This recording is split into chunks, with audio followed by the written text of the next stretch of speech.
दोस्तों नमस्कार, स्वागत है आपके अपने चैनल प्रदीप हिंदी स्टोरीज में। चैनल पर पहली बार आए हैं तो सब्सक्राइब करें और वीडियो लाइक भी करें। दोस्तों नमस्कार। रामचरितमानस में एक घास के तिनके का जिक्र है जिसका रहस्य कोई नहीं जानता है। रावण जब मां सीता जी का हरण करके लंका ले गया तब लंका में सीता जी अशोक वृक्ष के नीचे बैठी थीं। रावण बार बार आकर मां सीता जी को धमकाता था, लेकिन मां सीता जी कुछ नहीं बोलती थी। रावण बोला, मैं तुमसे सीधे सीधे संवाद करता हूं, लेकिन तुम कैसी नारी हो कि मेरे आते ही घास का तिनका उठाकर उसे ही घूर घूर कर देखने लगती हो। क्या घास का तिनका तुम्हें राम से भी ज्यादा प्यारा है? विवाह के ठीक बाद हुआ था ऐसा।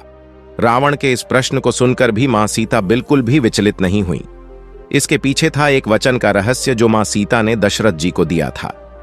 जब श्री राम जी का विवाह मां सीता जी के साथ हुआ तब सीता जी का बड़े आदर सत्कार के साथ गृह प्रवेश भी हुआ। बहुत उत्सव मनाया गया। प्रथानुसार नववधू विवाह पश्चात जब ससुराल आती है तो उसके हाथ से कुछ मीठा पकवान बनवाया जाता है ताकि जीवन भर घर पर मिठास बनी रहे। इसलिए मां सीता जी ने उस दिन अपने हाथों से घर पर खीर बनाई और समस्त परिवार, राजा दशरथ एवं तीनों रानियों सहित चारों भाइयों और ऋषि संत भी भोजन पर आमंत्रित थे। खीर में पड़ा राख का तिनका मां सीता ने सभी को खीर परोसना शुरू किया और भोजन शुरू होने ही वाला था कि जोर से एक हवा का झोंका आया। सभी ने अपनी अपनी पत्तलें संभाली। सीता जी बड़े गौर से सब देख रही थीं। ठीक उसी समय राजा दशरथ जी की खीर पर एक छोटा सा घास का तिनका गिर गया जिसे मां सीता जी ने देख लिया, लेकिन अब खीर में हाथ कैसे डालें ये प्रश्न आ गया। मां सीता जी ने दूर से ही उस तिनके को घूर कर देखा। वो जलकर राख की एक छोटी सी बिंदु बनकर रह गया।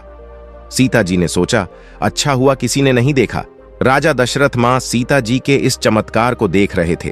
फिर भी दशरथ जी चुप रहे और अपने कक्ष पहुंचकर मां सीता जी को बुलवाया। फिर उन्होंने सीता जी से कहा कि मैंने आज भोजन के समय आपके चमत्कार को देख लिया था। आप साक्षात जगत जननी स्वरूपा हैं, लेकिन एक बात आप मेरी जरूर याद रखना।